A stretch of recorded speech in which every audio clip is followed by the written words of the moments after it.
Є новини, але вам вони не сподобаються. Швеція щойно оголосила про те, що з 2 липня вони офіційно відміняють полігамні шлюби. А це означає, що, як ми раніше жартували або хотіли і бажали, да, шведський шлюб, там, де вас більше ніж двоє, більше недоступний. Хто не встиг, вже не встигне. А хто встиг, ну, більше не рахується, більше не можна. Шведська, свобода відмінилась.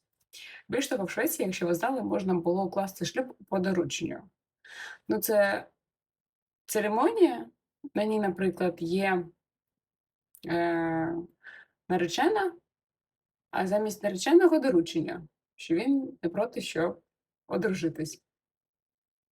Отакий формат свободи.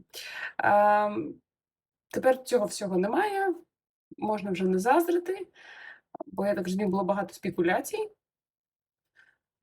Ти не знаєш, а ми вже одружені. Ось, і вони пішли більш традиційно, тільки двоє, тільки, власна присутність на церемонії і ніяких доручень. Тому так, все. Анекдоти також відміняються. Але насправді, цікаво, знаєте, про що поговорити? Про, таке банальне, супер банальне питання. А взагалі, навіщо вам стосунки? Ну, якщо відмотати 100 років назад, а, жінка мала бути заміжня, тому що хтось мав її утримувати, з жінкою переходив сімейний капітал, вона мала народити дітей для продовження значить, родинного ім'я, і щоб хтось міг у нас отримати спадок. Тобто для жінки шлюб це єдиний шлях вижити. Ну, іншого немає. А для чоловіка це актив і так далі, і так далі. М, Для когось це проблема, для когось це іграшка, ну, для когось. Але зараз, ну, ось навіщо вам стосунки? Ну, секс доступний всюди. Ну, прям, ну, всюди. Всі можуть себе утримувати, і жінки, і чоловіки. Всі можуть заводити дітей, і для цього не потрібно бути в шлюбі. Для чого вам стосунки? Ам, і, ну, у мене є декілька відповідей, але це мої власні, да, відповіді. Ам, я вас запрошую прокоментувати і, сказати, для чого вам стосунки з іншою людиною. Тому що насправді це найважча форма взаємодії, да? Ти пускаєш іншу людину в свій максимальний контур. А, і це тебе тестує так по всіх фронтах. Напишіть, будь ласка, в коментарях, для чого вам стосунки. Ось, і поки є хвилинка, підпишіться, будь ласка, підписуйтесь цим відео, воно допоможе а, і тим, кого ця тема також бентежить, допоможе цьому каналу, і я вам буду за це дуже вдячна. Так ось, навіщо потрібні стосунки з моєї точки зору? Людина істота соціальна, ми це знаємо. Більшості з нас неможливо існувати поодинці. Але окрім соціуму, нам важливо мати когось в максимально близькому контурі.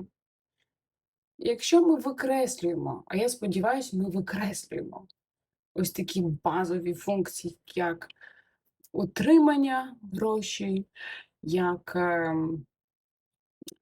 базові питання, там, будинок над крыша над головой. Кто-нибудь оденьте мне, купіть мені їду, а я хочу залишитись дитиною. І це стосується не тільки дівчат, насправді. А, і, і не питання сексу. Тобто базові всі інстинкти ми відклали в сторону. Так? Так ось, нам всім насправді потрібен свідок нашого життя. І ваш чоловік, жінка, ваш партнер по життю це та людина, яка, якщо пощастило багато років провести разом, знає вас найбільше і є свідком вашої еволюції. І на певному етапі це людина, яка має з вами найбільше спільних спогадів. І ми розмовляли, да, про те, що ніхто з нас не має спогади об'єктивні, ми все пам'ятаємо емоційно. І ця людина може для нас верифікувати, що то, як ми пам'ятаємо, що ми пам'ятаємо, і ці спогади можуть бути і з цією людиною, більш за все з цією людиною розділені. А від цього вони ще більше підтверджуються, що вони справжні. І для нас це цінно.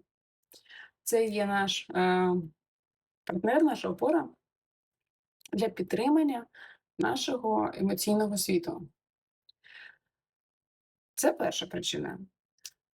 А друга, вона більш складна. І мало хто про неї насправді думає. Наш партнер чоловік, людина, яка поруч.